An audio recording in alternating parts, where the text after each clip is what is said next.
Broad topic title. So this one, every week we're gonna do a broad topic. I've got a list of like 5 prepped, but leave a comment if you'd like a broad topic to be covered. But this one is what is Freeform Fridays? Because the longer I do this, the more I realize nobody understands what I'm doing. They're thoroughly enjoying it, right? There's a lot of people that it's a small but appreciative audience, right? But almost nobody understands just what the parameters of the project are. Some pretty serious work that goes into this stuff. It is some serious work. It takes serious equipment. A ton of equipment, but really, like, I wanted to kind of give you guys an understanding, because I remember when Steven first came in and he recorded those Harp by Andrea ones with us, and we got done, and he's like, well, it'd be so much easier if you just played one song, and we could just capture, like, different angles of that one song, and I'm going, nope, that's not what the project is, right? And I know a whole lot of people don't even understand. I know almost nobody understands that we don't record them on Fridays. Friday nights are gig night for me. I'm usually out gigging in town, being paid to perform, and it's fun, and it doesn't pay great, which is why we're here on YouTube. But the reality is that what the whole project is we sit down and we make it up for about 7 minutes. And then we upload it. We commit to the upload. That's why the first one's called Commit to the Upload. I've lost 3 of them to technical issues, and I'm pissed off about those 3. It's basically the Jazz Destroyers unfiltered.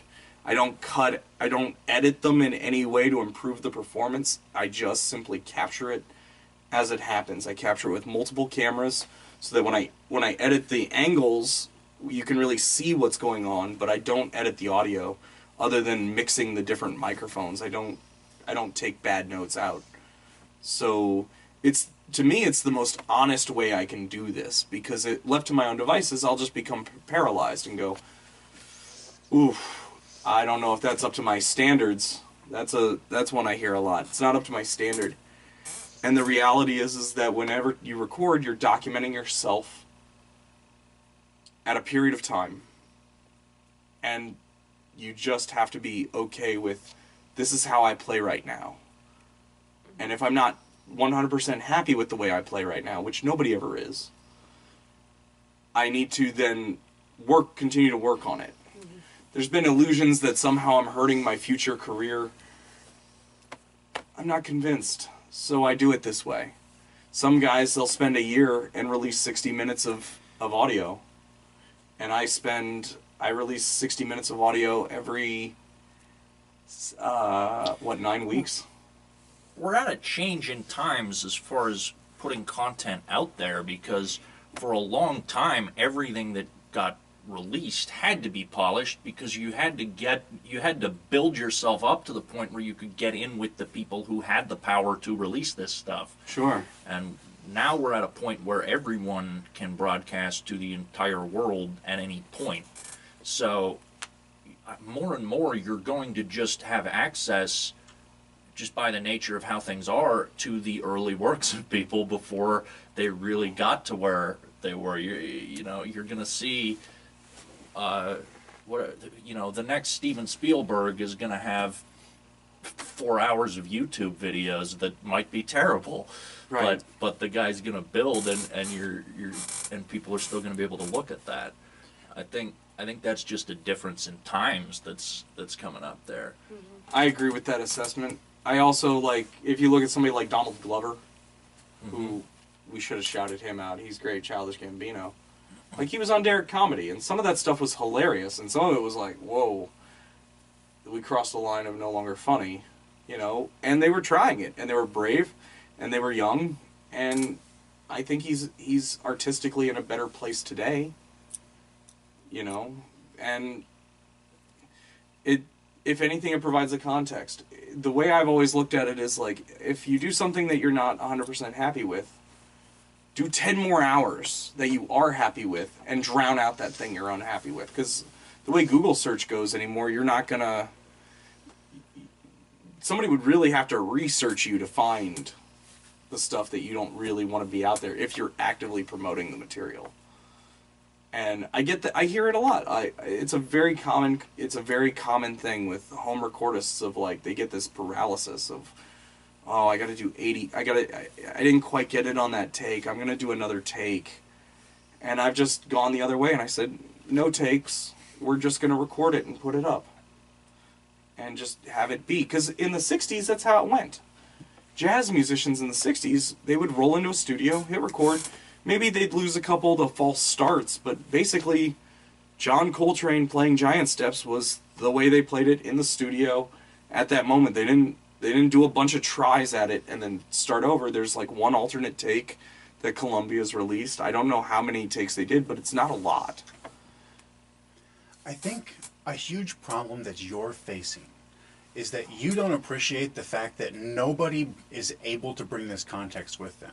Yeah. Jazz, the word jazz is just another genre label to 95% of the people that are churning through content on YouTube. That's true. The word jazz does not mean, in common parlance, improvisation. And that's where its origin is. But the music that you are playing tribute to, the style that you're emulating, is a style from the pre-digital era. Sure. Well, and yeah. And in the digital era, how most people, especially people below our generation, right, like people half the guys our age coming and up below, today. Yeah. they perceive music as something that's constructed in a software program. Sure. And so if you are not advertising what you do in a way that specifically highlights the improvisational nature of it, and in a way that gives this rich history along with it. Sure. Because you went on, a fairly lengthy explanation, and anybody would understand it at the end of that. Yeah. Well, that's why we're doing the podcast, is to explain that and provide that context. Let me ask you this, and let me ask it of the audience, right? Like, leave a comment. If you listen to because the people are astonished to hear that that's a complete, that's a continuous complete take live. Right. Even when it's recorded in my living room, because they just don't fathom that musicians can play that well. Well, I mean, if your thing was titled Freeform Fridays, live and improvised, yeah, that one change alone would, I think, dramatically alter people's perception of what you're doing, because then right there in the title, sure, the thing that takes 5 seconds to read and absorb, people understand, oh, they're doing something that's specifically different from the heavily processed, rehearsed, constructed style that everyone else is doing. But they have to actually engage with you and dig in before they get the history. But they're not going to dig in until they get the history. So you kind of set up a catch-22 by not making the live and improvised thing much more aggressively in the face of the way you promote it. I understand where you're coming from, though. That comes back to my whole thing about qualifiers. I hate qualifiers. You might not be surprised, but most guys that start recording themselves, they say, hey, would you like to hear this thing I recorded? Of course, yeah, I would love to hear the thing you recorded. And then they play it for me, and before they play it for me, they start saying, well, I haven't been doing it that long, and I'm not very good, and I'm going, enough with the qualifiers, just play it, let me hear it. It'll become obvious instantly, to me at least, whether or not you've been doing this a long time, or if the problems I'm hearing are technical or artistic. Right, but that's you assigning your own knowledge to the audience. Sure. Most people won't know that. Most people will click on it assuming that it's pre-recorded. And when they hear the kinds of delicious imperfections that come with live, and think it's pre-recorded, that can create a negative impression. Whereas if you know it's live, then the very thing that would have made you dismiss it if you thought it was meant to be locked down professional is the thing that will make you love it if you know that it's an accident in the moment. Yet I've never gotten any that would be the first time I've heard that feedback. It's not something people can articulate. It's not something they're aware of. People are not aware of how their primers and their expectations affect how they feel about things. They're not aware of the fact that this thing you watched that you hated, you could have loved if you had altered 2 or 3 things about what you expected from it. You're not, like, that's a fundamental glitch of the human brain that's well known in like psychological and neuroscience communities that has just not trickled down to public consciousness. So you can't expect people to have that self-awareness. Okay. They're going, if they know with the qualifier, hey, this is a live improvised show, this is just musicians pouring their fucking soul out on stage. Now I can't monetize this video. You will have to bleep one thing out. I'm not bleeping it. We just won't monetize it.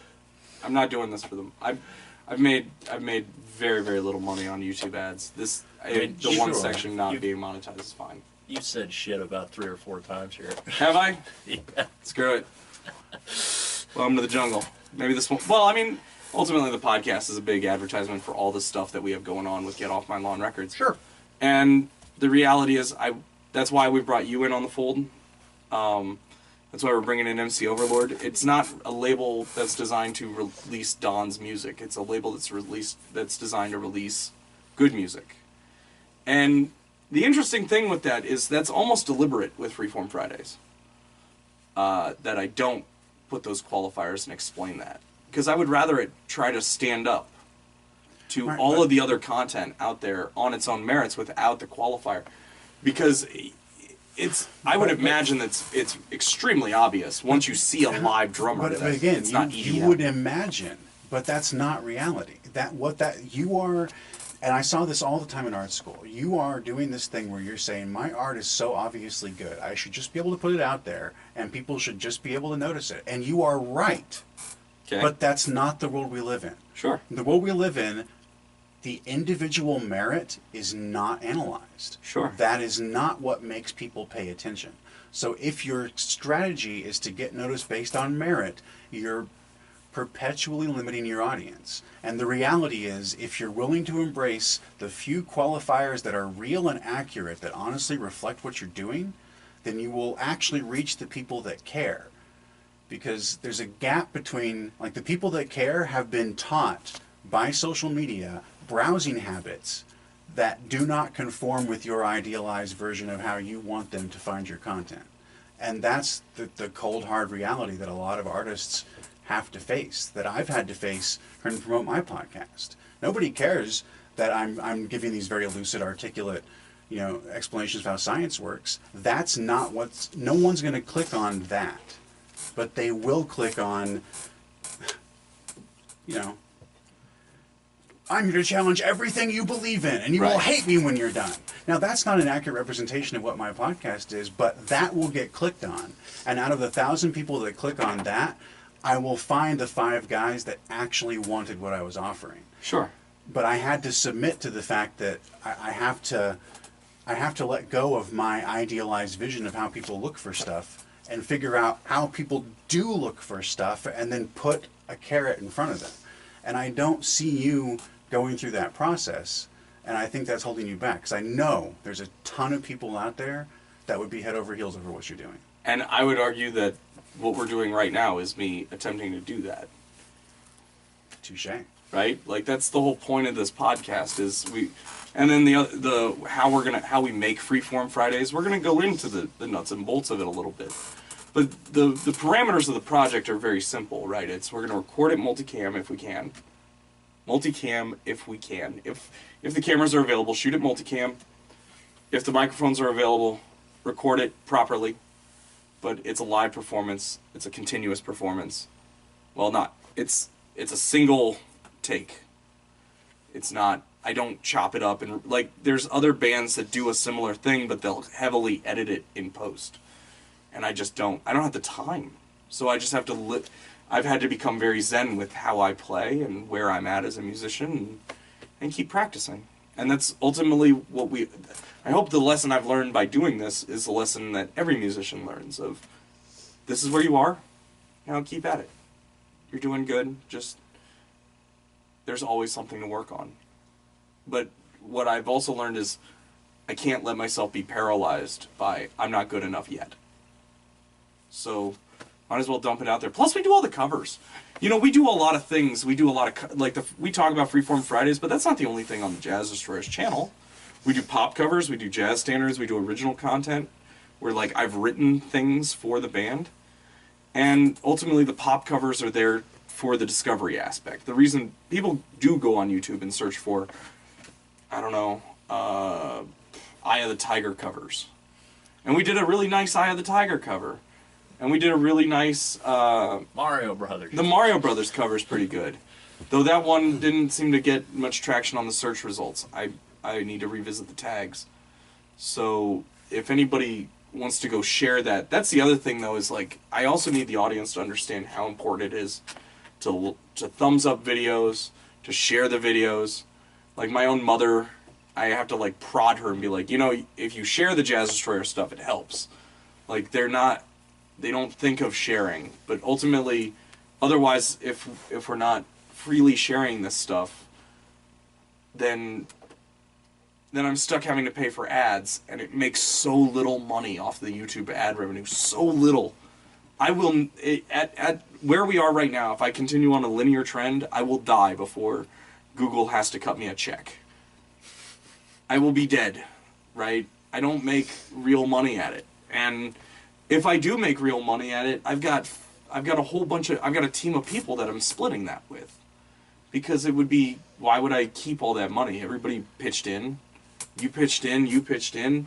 If the video makes $100 and you're one of 5 guys that worked on the video, there's your 20%. Like we don't have to overcomplicate this. And so as a label, I try to just be as honest and realistic about it. And it's just like, yeah, I'm a guy with a mountain of gear and a lot of know-how, and I just want to play and pay me and I just want to be treated as an equal, just as I try to treat everybody. All right. I think you look like you are sick of me rambling, so... Jay, what gave you that idea? I just noticed.